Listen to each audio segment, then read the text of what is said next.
तेणु ज्ञान लाभ पाई जे उपयुक्त शिष्य से केबे कौनसी पुस्तक पढ़िबार आवश्यकता नहीं। केवल भगवत गीता भागवत को भल भावरे अध्ययन करिवार अछि। भागवत पढ़िबे गीता पढ़िबे जदि आपणकर साधना क्रिया अभ्यास ठीक ठीक होउथबो आपण जेते आत्मार निकटस्थ होउथबे जेते आपणकर शून्य अवस्थार पूर्व अवस्थाटा सृष्टि होउथबो आपण शास्त्रर मर्म को सेते धीरे धीरे भल भावरे आपण बुझी पारिबे। आज जा बुझिचंती जदि साधना करी करी चली थेबे क्रिया अभ्यास करी चली थेबे काली ताको आउ गोटे प्रकार बुझिबे।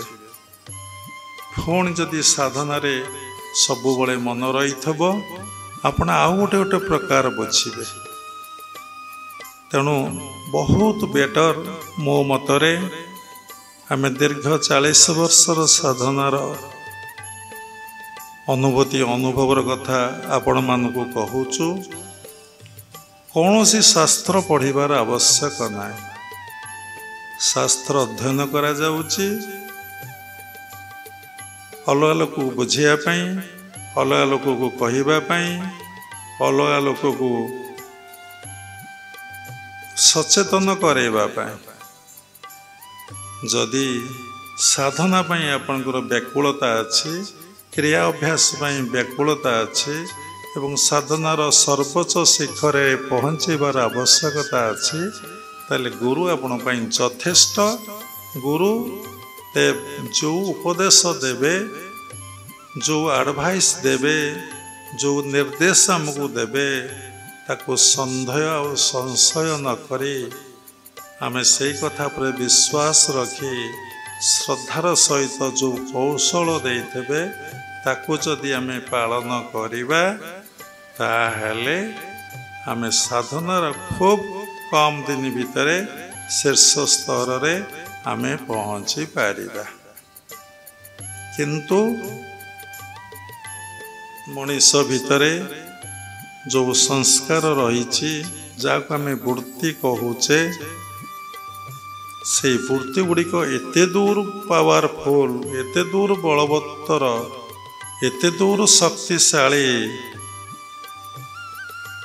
आपण जानिमे एटा भूल आपण जानिमे एटा अन्याय आपण जानिमे एटा असत्य आपण जानिमे एटा मिथ्या किंतु माड़ी बसिबे ग्रहण करनेबे। देखंतु निज जीवन रे परीक्षा करी देखंतु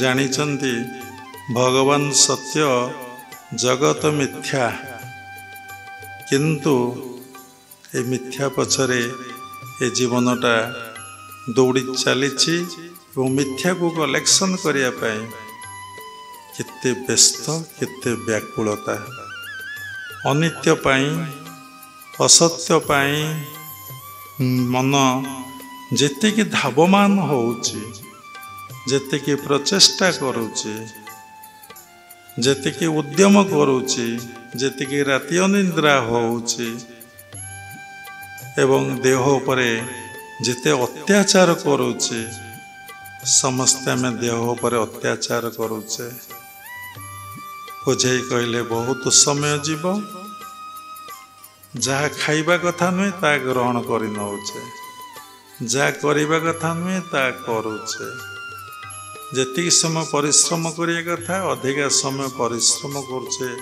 अर्थ पाए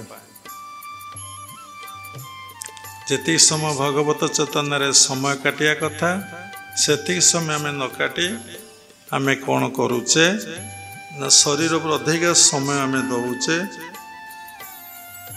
जहाँ फल शरीर पर आम अत्याचार करुचे जानुचे मद पीवा द्वारा देह असुस्थ हम ताको मदपान कर जानिमे निशा खाइबा द्वारा देह खराब हम आम से निशा को खाऊचे जानुचे विष पीवा द्वारा मृत्यु हम विषको मध्य आमे पीकी आम शरीर को आमे नष्ट करिबारे लागिछे। देखंतु मनीष भितर से वृत्तिटा किते भयंकर जानुची परनिंदा परचर्चा महापाप तार कौन सी गोटे रिजल्ट ना 1%। ताको से परनिंदा परचर्चा करुची जानुची आ द्वारा महापाप अर्जन करुची ताको मध्य से करुची एवं से जानिची मु जने विश्वासघातक। कौन हैला विश्वासघातक? विश्वास रे से आघात सृष्टि करिछि एवं जो कथा करिबा कथा नुहे से काम को से करिछि। केमिति ना समस्ते माँ गर्भरु आसिला बेले से भगवान को निकटरे गोटे शर्त गोटे कंडीशन करके आसी थांती, जदि प्रभु ये धरापृष्ठरे मु जन्म ग्रहण करी केवल जीवनटा तुमरी पाई मु उत्सर्गीभूत करदेवी। किंतु आसी करे कौन? ताको विश्वासघातक कहते। विश्वासघातक हो पछे जहाँठारू सबकिछि उपकार पाए एवं ये मो बापा मो अजा कि तांको बापा ये कहार नुहे,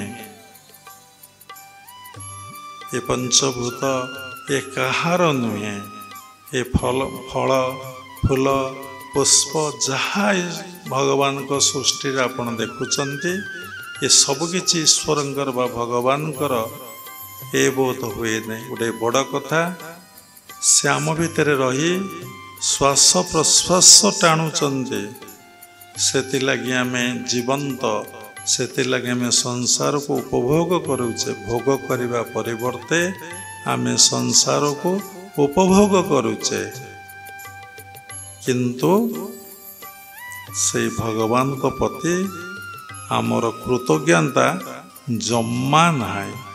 काट उपकार पाइले आमे थैंक्स कहूचे, थैंक यू कहूचे, किंतु ईश्वर ठारू एते उपकार पाइला परे से आमर सबु किछि तांको आमे केते कृतज्ञता जणाउचे। केमिति कृतज्ञता जणैमा?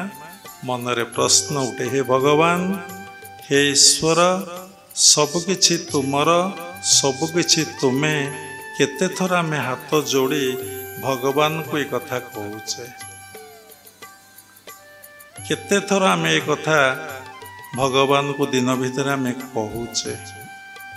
जहाँ कही आसीथिले ता तो कले नहीं, केते थर कृतज्ञता जणाउचे, केते थर तांको निकटरे बसी आमे प्रार्थना करूचे।